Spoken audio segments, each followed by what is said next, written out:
नेता माननीय प्रियंका गांधी जी उपस्थित हैं। अब आप लोगों के सामने अपनी बात को रखेंगी हम लोगों की नेता माननीय प्रियंका गांधी जी।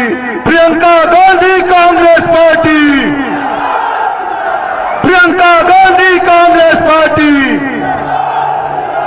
प्रियंका गांधी कांग्रेस पार्टी।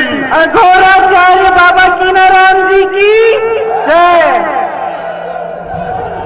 बहनों और भाइयों, बहुत धूप है, काफी समय से आप इंतजार कर रहे हैं। आप सबका इस सभा में बहुत बहुत स्वागत और मेरी तरफ से बहुत बहुत आभार कि इतनी देर से आप धूप में इंतजार किए। श्री देवेंद्र सिंह जी, आपके प्रत्याशी, श्री राम जी चकिया के प्रत्याशी, श्री बाजीराव खादी जी, श्री श्यामलाल जोगचंद जी, श्री धनंजय सिंह जी, सरिता पटेल जी, श्री धर्मेंद्र तिवारी जी, श्री राम जी गुप्ता जी और श्रीमती मधुराई जी और मंच पर उपस्थित सभी कांग्रेस के नेतागण, सभी कांग्रेस के पदाधिकारी, मेरे साथियों, आप सबका भी इस सभा में बहुत बहुत स्वागत। महादेव।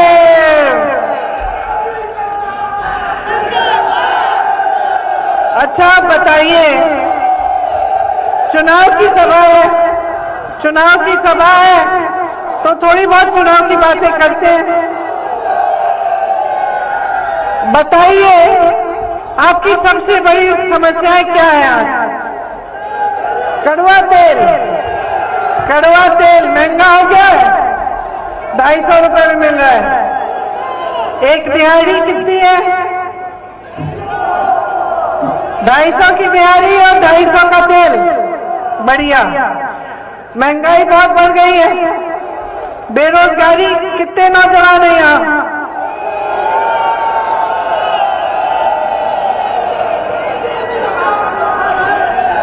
आप में से कितनों को पिछले 5 सालों में रोजगार मिला है? नहीं मिला। ठीक है, तो महंगाई समस्या है, बेरोजगारी समस्या है। मेरे किसान भाइयों, छुट्टा जानवर हो, बड़ी समस्या है आपके लिए। आपको उपज की दाम नहीं मिल रहा, सही है ये? सही बात है। किसान कितने हैं यहाँ? बड़ी बड़ी समस्या है आपकी भी। और मेरी बहनें, आप महंगाई का सामना करती हैं, सबसे ज्यादा बोझ तो आप ही के कंधों पर है। घर संभालती हैं, खेती में काम करती हैं, घर पे जितने भी परिवार के सदस्य उनकी देखभाल करती हैं। तो मुख्य तौर से मैं ये धान नहीं खरीद रहे हैं, किसान बहुत परेशान है। और जो छोटे दुकानदार, छोटे व्यापारी हैं, वो भी परेशान हैं, वो भी कमा नहीं पा रहे हैं सरकार की नीतियों से। तो महंगाई, बेरोजगारी, जो किसानों की समस्याएं हैं, जो महिलाओं पर अत्याचार हो रहे हैं, जो छोटे व्यापारी, छोटे दुकानदार, उनकी समस्याएं, ये है ना आपकी समस्याएं? सही है? तो जब महंगाई आपके घर आती है तो क्या दरवाजा खटखटा के पूछती है कि आपका धर्म क्या है, आपकी जाति क्या है? नहीं पूछती, आ जाती है। हाँ? और जब बेरोजगारी आती है तो क्या बेरोजगारी पूछती है कि भाई तुम किस जाति के हो, तुम किस धर्म के हो, चलो ये दरवाजा छोड़ देता हूं, मैं उसके घर चले जाता हूं? पूछती है बेरोजगारी? नहीं पूछती। ठीक है, तो जो छुट्टा जानवर आपका खेत चलता है तो क्या पहले चलने से पहले पूछता है कि भाई ये किसका खेत है? ये हिंदू का खेत है या मुसलमान का खेत है? या ये कौन सी जाति का खेत है भाई कि मैं इसको चलूं या ना चलूं, कि चले जाता है? चले जाता है, नहीं पूछता। अच्छा, विकास आया, सड़क बन गई आपकी, क्या सड़क पे लिखते हैं कि इसमें सिर्फ एक धर्म, एक जाति के लोग चलेंगे? नहीं लिख सकते ना।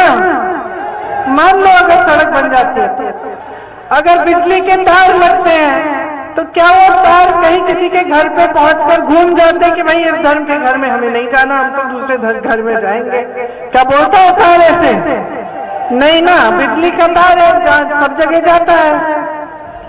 उद्योग लगता है तो उद्योग के दरवाजे पे थोड़ी ना लिखा होता है कि भाई सिर्फ इसी धर्म के लोग काम करेंगे यहाँ और दूसरों को नहीं काम देना हमें। नहीं होता ना ऐसे। तो अब मुझे बताओ कि ये जो तीनों दल के जो नेता हैं, बहुजन समाज पार्टी के, समाजवादी पार्टी के, भाजपा के, ये फिर क्यों धर्म जाति की बात करते? इनको तो विकास लाना है, आपकी समस्याएं तो नहीं पूछ रही, आपकी धर्म आपकी जात। उनका समाधान भी नहीं पूछ रहा है, आपकी धर्म आपका जात आपकी जात। तो फिर ये नेता क्यों पूछ रहे हैं? ये नेता बार बार धर्म और जाति को क्यों उठा रहे हैं? जब ये विकास लाएंगे तो सबके लिए लाना पड़ेगा, है कि नहीं? समस्याएं सबके घर में आ रही है, तो धर्म और जाति का क्या मतलब है इस बीच? बताइए, कभी सोचा है इस बारे में? कभी सोचा है कि ये धर्म और जाति को बार बार उभारने से किसका फायदा हो रहा है? आपका पेट भर रहा है? आप रोजी रोटी कमा पा रहे हैं? ये पार्टियां जो कहती है कि आपके धर्म की रक्षा करेंगी, इन्होंने आपका पेट भरा है? आपके जीवन में पिछले 5 सालों से तरक्की आई है कि नहीं? आई है कि नहीं? नहीं आई ना, तो तरक्की नहीं आई, रोजगार नहीं दिए, आपको सशक्त नहीं बनाया, किसान के क्या उपज खरीदा नहीं जा रहा है, महंगाई बढ़ती चली जा रही है, और ये लोग वही बातें कर रहे हैं, धर्म जाति। आके आपसे धर्म की बात करेंगे, फिर कहेंगे कि हमें तो मालूम ही नहीं था कि छुट्टे जानवर की समस्या है। इतने बड़े धार्मिक व्यक्ति जो आपके धर्म की सुरक्षा की बात कर रहे हैं, इन्होंने समाधान ढूंढा ही नहीं आपकी समस्याओं का। इनकी नीतियों ने समस्या बना दी छुट्टे जानवर की। इन्होंने गौशालाएं बनाई, छत नहीं डाले, पानी नहीं दिया, चारा नहीं दिया। तमाम वीडियो पिछले साल फैले थे, जेसीबी से जिंदी गाय को उठाकर गाड़ रहे हैं, ऊपर से मिट्टी डाल रहे हैं, गाय सांस ले रही है, दिख रहा है, मिट्टी डाल रहे हैं उस पे। बड़े बड़े घाव है, लेटी है बेचारी, न खाना मिला है उसको, ना चारा मिला है, ना पानी। जंगली कुत्ते उसको खा रहे हैं, उसको नोच रहे हैं। यही है ना इनका धर्म? कैसा धर्म है ये? कैसा धर्म है ये इनका? ये सिर्फ राजनीति के लिए है ये धर्म।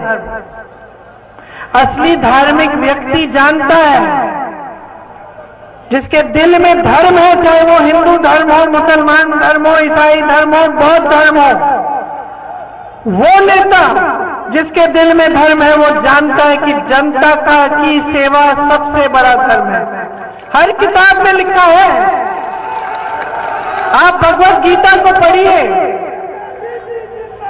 आप कुरान शरीफ को पढ़िए, आप बौद्ध धर्म की किताबों को पढ़िए, जैन धर्म को सुनिए, किसी भी धर्म को देखिए, उसमें यही लिखा है कि नेता का सबसे बड़ा धर्म सेवा है। ये तो अपना धर्म ही भूल गए, एक औजार बन गया, एक हथियार बन गया इनके लिए, और वो भी उन्हीं के फायदे के लिए, जनता का ध्रुवीकरण करके, आपको अलग करके। यही तो फायदा उठा रहे हैं, नुकसान तो आपका हुआ जा रहा है।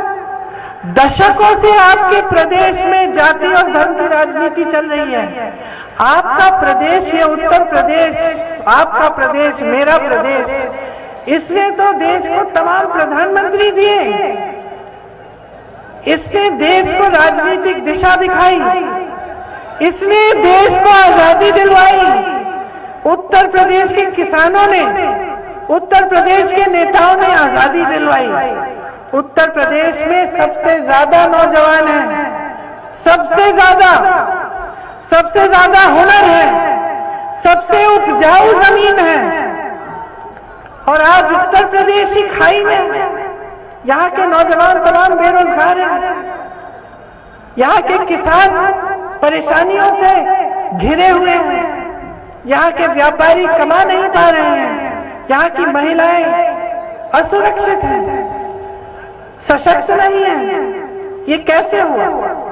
कभी आपने ये सवाल अपने आप से किया? ये आपका प्रदेश है, आपका देश है, आपकी जमीन है। कभी आपने अपने आप से पूछा है कि कहीं ऐसे हुआ कि क्या हमारी कोई भागीदारी थी इसमें? क्या हमसे कोई गलती हो गई? और मैं आज यहाँ खड़े होकर दिल से आपको कहना चाहती हूँ, आपसे गलती हुई है, बहुत बड़ी गलती हुई है आपसे। आपने धर्म और जाति के आधार पर राजनीति को बहुत बढ़ा दिया। इससे क्या हुआ? इन नेताओं को ये बात, ये एहसास हो गया कि भाई 5 साल बाद फिर से हम धार्मिक धर्म की बात कर लेंगे, हम जाति की बात कर लेंगे, इसी आधार पर तो हमें वोट मिल जाएगा। जनता तो भोली भाली है, हमारे जाल में फंसी जाएगी, तो हमें काम करने की क्या जरूरत है? ये एहसास हो गया इन सब नेताओं को, तीनों पार्टियों का। सब नेताओं को यह एहसास हो गया कि भैया अब तो हमें काम करने की जरूरत ही नहीं है, क्योंकि उत्तर प्रदेश की जनता हमसे पूछेगी ही नहीं। हम जाएंगे धर्म के आधार पर उनके जज्बातों को उभार देंगे, जाति के आधार पर उनके जज्बातों को उभार देंगे, सत्ता मिल जाएगी, राज करेंगे। हम ऐसी नीतियां लाएंगे जिससे हम राज और सत्ता में रहें, हमारे बड़े बड़े उद्योगपति मित्रों का फायदा हो, जनता गरीब की गरीब रह जाए। ये भी एहसास हो गया है कि जब जनता गरीब रहती है, जब नौजवान बेरोजगार रहता है, जब पेट खाली रहता है नौजवान का, तो गुस्सा ज्यादा होता है, निराशा ज्यादा होती है, दुख ज्यादा होता है। और कोई भी माँ बाप बता देगा आपको, जिसका 20-25 साल का बच्चा हो, मेरे हैं, मैं बता देती हूँ कि जब बच्चा व्यस्त होता है, पढ़ाई कर रहा है, काम कर रहा है, कमा रहा है, तब सही रहता है। जब कमा नहीं पा रहा है, घर पे आलसी है, बैठा हुआ है, नौकरी नहीं मिल रही है, बेरोजगार है, तब उसको फुसलाना, उसको गुमराह करना बहुत आसान है। उसके जज्बातों पर के आधार पर कोई भी उससे कुछ करा सकता है, गलत काम में चले जाएगा, गलत चीज करेगा, क्योंकि वो बेरोजगार है, व्यस्त नहीं है। कोई भी माँ बाप बता देगा। तो क्या आप सोचते कि ये नेता नहीं समझते ये बात?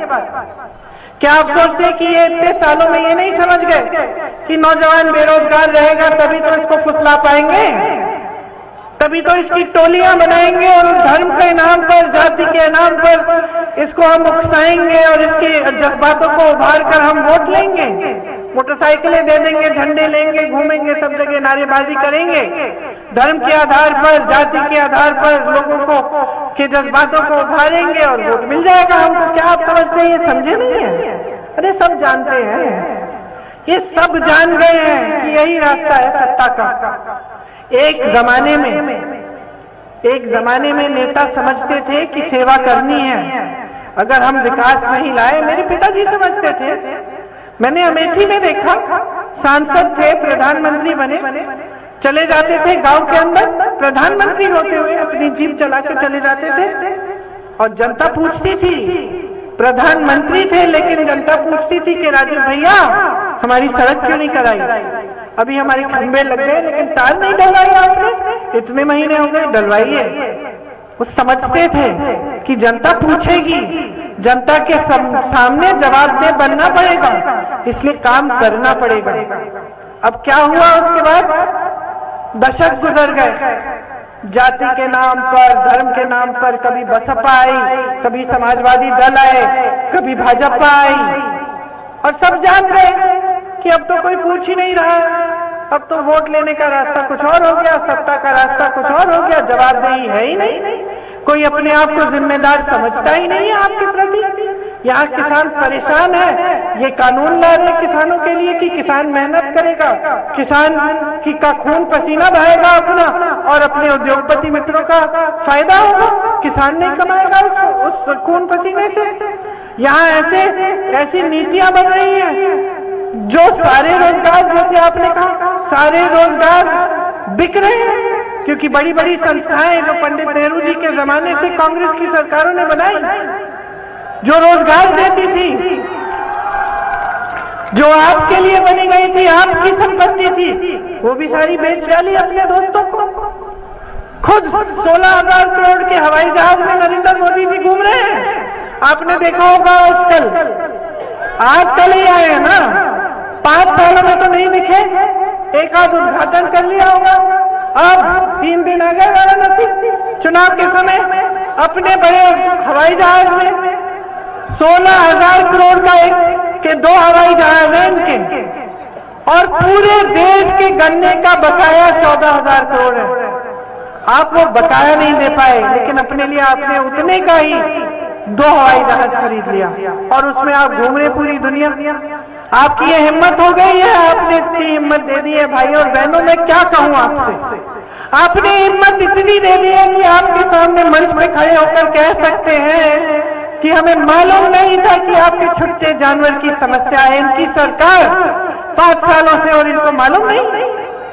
आपने इतनी हिम्मत दे दी है कि जिस मंत्री के बेटे ने 6 किसानों को लखीमपुर खेड़ी में अपनी जीप के नीचे खुलेआम कुचल डाला, उस मंत्री को अपने मंच पर अपने साथ रखते हैं, उस मंत्री के बेटे को रिहा कर दिया, उसकी जमानत करा दी। आपने इतनी हिम्मत दे दी है, आपने इतनी हिम्मत दे दी है कि आपको गरीब रखने की हिम्मत हो गई है इनकी।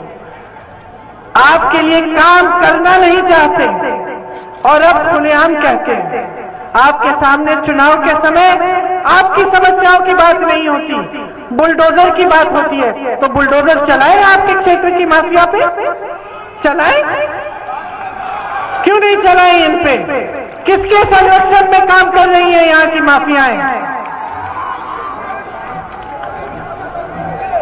इनके संरक्षण में चल रही हैं, इन पर बुलडोजर कभी नहीं चलेगा।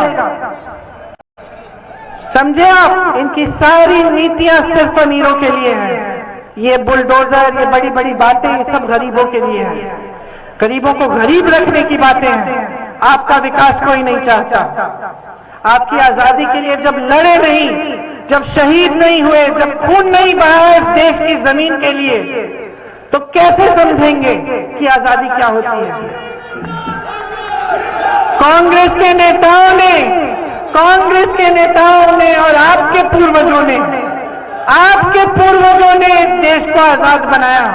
इस देश के किसानों ने, जब तक इस देश का एक एक नौजवान अपने पैरों पे नहीं खड़ा होगा, तब तक वो आजाद नहीं हो सकता। ये होती है आजादी। आज आप सबको गुलाम बनाया जा रहा है। आज ये राजनीतिक दल जो समझ गए हैं कि आपके जज्बातों पर और के आधार पर ये फूल रहे हैं, फल सकते हैं, इनकी तरक्की हो सकती है, ये आपकी तरक्की नहीं करना चाहते और आप किसी वजह से समझ ही नहीं रहे हैं। आप आंखें मूंद कर इनको वोट दे देते हैं। कोई कहता है इस धर्म का, कोई कहता है उस धर्म का, कोई कहता है इस जाति का। बर्बाद कौन हो रहा है? ये बर्बाद हो रहे हैं। ये तो बड़े बड़े हवाई जहाजों में घूम रहे हैं। इनके बच्चे तो विकसित हो रहे हैं, बाहर जाके पढ़ते हैं। जिनके बच्चे नहीं है उनके दोस्त विकसित हो रहे हैं। 1000 करोड़ कमा रहे हैं एक दिन में।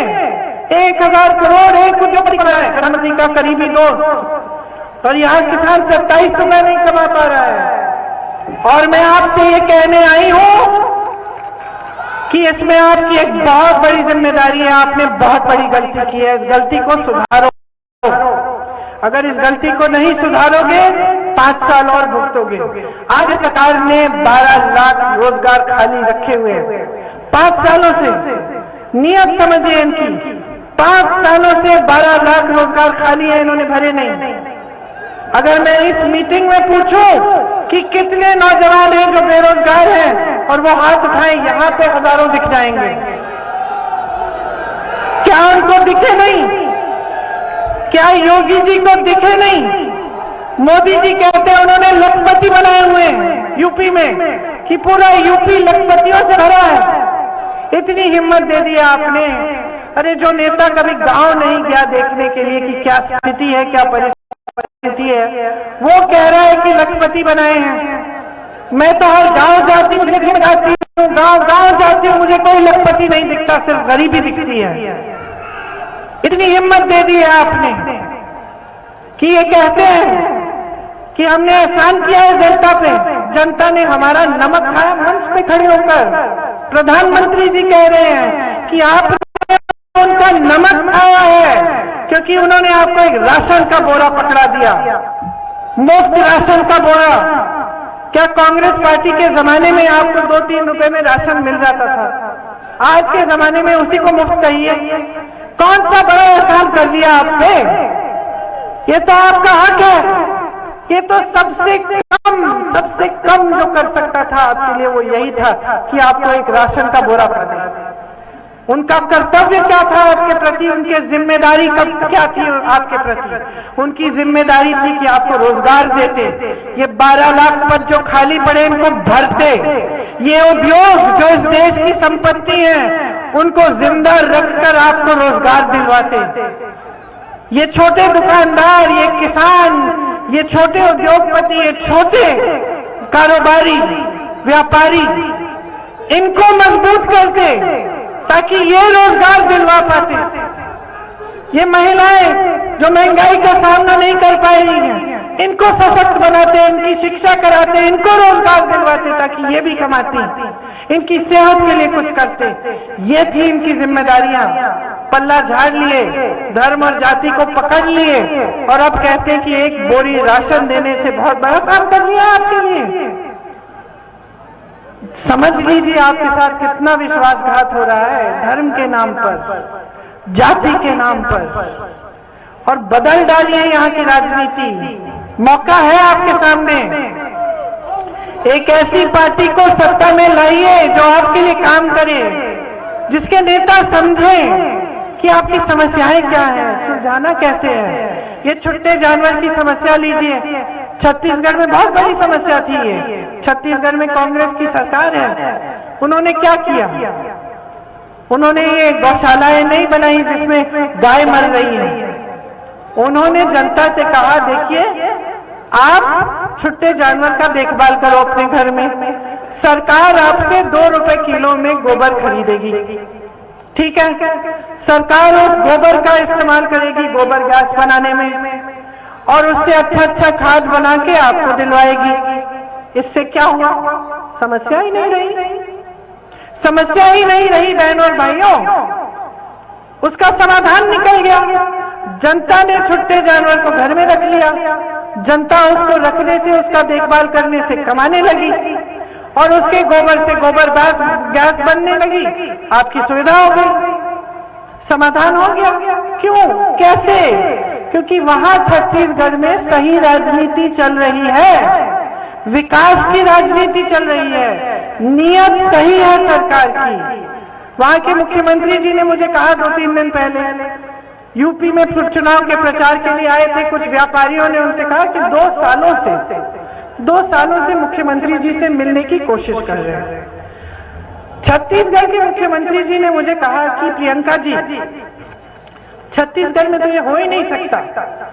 अगर एक व्यापारियों का समूह मेरे से मिलना चाहे और 2 सालों से मैं न मिलूं तो मैं जानता हूं कि मेरे लिए मुश्किल पैदा होगी। लेकिन ये उत्तर प्रदेश में इसलिए हो रहा है क्योंकि मुख्यमंत्री जी जानते हैं कि चुनाव और इन लोगों की समस्याओं से कोई ताल्लुक ही नहीं है। चुनाव के तो धर्म के आधार पर जीतना चाहते हो, तो जब कोई समस्या लेकर आ रहा है उसको नकारा जाता है, उसको मिलने की जरूरत नहीं है। कोई आशा बहू जाती है, अपना दरख्वास्त लेके उसको पीटा जाता है। कोई स्टूडेंट जाता है, अपनी परीक्षा दी है उसने, वो मांग रहा है, अपना हक मांग रहा है, उसको पीटा जाता है। तानाशाही चल गई। तो सुन लीजिए कांग्रेस पार्टी क्या कह रही है। हम कह रहे हैं जो छत्तीसगढ़ में छुट्टे जानवर की समस्या को हल करने की योजना बनाई है वो हम यूपी में बनाना चाहते हैं। हम आपसे 2 रुपए में गोबर खरीदेंगे ताकि आपकी ये समस्या खत्म हो जाए। हम कह रहे हैं कि किसानों का पूरा कर्ज माफ किया जाएगा जैसे पहले कांग्रेस की सरकारों ने किया। कांग्रेस पार्टी कह रही है कि गेहूं और धान 2500 रुपए में खरीदेंगे। छत्तीसगढ़ में आज के दिन खरीद रहे हैं हम। आज के दिन जब आपको 1000-1200 मिल रहा है, उनको 2500 मिल रहा है। गन्ना 400 में खरीदा जाएगा। आपकी जो बड़ी बड़ी बिजली के बिल हैं, उनको आधा किया जाएगा। जो कोरोना के समय जो व्यापारी, जो छोटे व्यापारियों के बड़े बड़े बकाये थे, जो सबसे ज्यादा परेशान हैं, उनके बकाये साफ किए जाएंगे। महिलाओं को सशक्त करने के लिए 8 लाख सरकारी रोजगार सिर्फ महिलाओं को दिए जाएंगे। 25% पुलिस में भर्तियां महिलाओं की होंगी। आप पर अत्याचार होगा, कोई एफआईआर नहीं दर्ज करना चाहता, 10 दिन गुजर गए, उनका कानून लाएंगे हम कि उसका सस्पेंशन हो। आपका एफआईआर आपके अपराधियों के खिलाफ दर्ज करना पड़ेगा उन्हें। समझ गए? आज नहीं करते हैं। आज जब महिलाओं पर अत्याचार होता है तो पुलिस और प्रशासन अपराधी को मदद करती है, क्योंकि हमेशा अपराधी सत्ता से जुड़ा होता है। तो ये हम बदलेंगे। हम महिलाओं को, छात्राओं को मोबाइल फोन मुफ्त देंगे, स्कूटी मुफ्त देंगे ताकि आपको सुविधा हो। हम आंगनवाड़ी और आशा बहुओं को 10,000 रुपए का मानदेय देंगे। विकलांग पेंशन को 3,000 रुपए बनाएंगे। जो सबसे गरीब परिवार है उनको 25,000 रुपए मिलेंगे, जिन्होंने कोरोना का सबसे ज्यादा मार सहा है। छुट्टे जानने से आपको नुकसान हुआ, 3,000 रुपए प्रति एकड़ आपको मुआवजा मिलेगा। नौजवान बहनों और भाइयों, 20 लाख सरकारी रोजगार आपके लिए तैयार करेंगे। 12 लाख रोजगार जो पद खाली हैं पहले वो भरेंगे और 8 लाख हम आपके हुनर से बनाएंगे। अगर आप छोटा कारोबार शुरू करना चाहते हैं तो आपको सरकार 5 लाख रुपए 1% ब्याज में देंगे। खास तौर से अगर आप पिछड़ी, अति पिछड़ी या दलित जाति के हों, ताकि आप अपने पैरों पे खड़े हो पाएं। ये जो परीक्षाएं हैं जिसमें इतना भ्रष्टाचार हो गया है, जिसके वजह से नौजवानों के करियर बर्बाद हो रहे हैं, साल बर्बाद हो रहे हैं, इसको हम इस प्रक्रिया को हम ठीक करेंगे, पारदर्शी बनाएंगे। इसमें जिस दिन आप परीक्षा लोगे उस दिन से 6 महीनों के अंदर अंदर आपकी नियुक्ति होगी। एक कानून लाएंगे और अगर किसी ने भ्रष्टाचार करने की कोशिश की तो उस पर सख्त कार्रवाई की जाएगी। एक पूरा कैलेंडर बनेगा। एक भी सरकारी ये परीक्षा फीस के साथ नहीं दी जाएगी, ये मुफ्त होगी, सारी मुफ्त होंगी। और अगर यहाँ से आपको लखनऊ या दिल्ली जाना पड़े परीक्षा देने के लिए तो आपका टिकट भी फ्री मिलेगा। हम ये सब काम करना चाहते हैं आपके लिए। क्यों करना चाहते हैं? क्योंकि हम आपको खड़ा करना चाहते हैं अपने पैरों पे। हम चाहते हैं कि आप गरीब ना रहें। हम चाहते हैं कि आप आजाद हो, आजादी पाएं इस गरीबी से। हम चाहते हैं कि आपका क्षेत्र आगे बढ़े। आपने देखा है कि यहाँ जितने काम हुए थे कांग्रेस के जमाने में हुए, उसके बाद कहाँ हुए? जितने उद्योग लगे, नहरों का, अपनी नहरों की जाल यहाँ पे बिछाई गई, सड़कों की उस समय से बिछाई गई, उसके बाद क्या हुआ यहाँ? क्योंकि नीति सही होनी चाहिए नेताओं की, राजनीतिक दलों की और सरकारों की। तो आप बात समझिए, ये गलती जो आप बार बार करे जा रहे हैं ना, ये बंद करिए, खत्म करिए इसको। अब आके खोलकर अपना वोट दीजिए। अगर आपको मेरी बातें पसंद आई हैं, आप विश्वास करते हो कि हाँ हम आपके लिए कुछ करना चाहते हैं, इसीलिए हमने महिलाओं के लिए एक अलग विधान तैयार किया है, एक अलग योजना, पूरी एक खाका तैयार किया है युवाओं के लिए, किसानों के लिए। अगर आप सोचते हैं, आपको विश्वास है कि हम करना चाहते हैं तो हमें वोट दो। और अगर हमने 5 सालों में नहीं किया तो हमें भी खदेड़ दो। लेकिन पहले इनको तो खदेड़ो जो आपका इस्तेमाल करके बैठे हुए राज कर रहे हैं। मन बना लो, बहुत हो गया है, बहुत इस्तेमाल हो गया है आपका। आपके जज्बातों पर इन्होंने आपसे सत्ता छीनी है। जो सत्ता आपने उधार में ली है ना, वो वापस ले लो ब्याज के साथ। उधार में दी है सत्ता आपने, अब इनसे काम कराओ। और अगर काम नहीं करते निकालो। आज मैं आपसे कहना चाहती हूं कि कांग्रेस पार्टी आपके लिए काम करना चाहती है। एक बार परख के तो देखो, एक बार कोशिश तो करो, सरकार बनाओ, देखो कितना विकास आता है आपके क्षेत्र में। आपका प्रदेश सबसे आगे होना चाहिए। आपकी जमीन है, आपकी जिम्मेदारी है, इसे पूरी तरह से समझिए। अब इसको बर्बाद मत होने दीजिए। यही बातें करने के लिए मैं यहाँ आई थी। आपने बहुत ध्यान से बातें सुनी है, मैंने देखा। अब इन बातों को अपने दिल में रखो, खास तौर से मेरी बहनें, क्योंकि आप नहीं चाहते कि आपकी बेटियां आपकी तरह संघर्ष करें। अगर आप चाहती हैं कि आपकी बेटियां सशक्त बने, तो सिर्फ कांग्रेस उनको सशक्त बनाने का काम करेगी।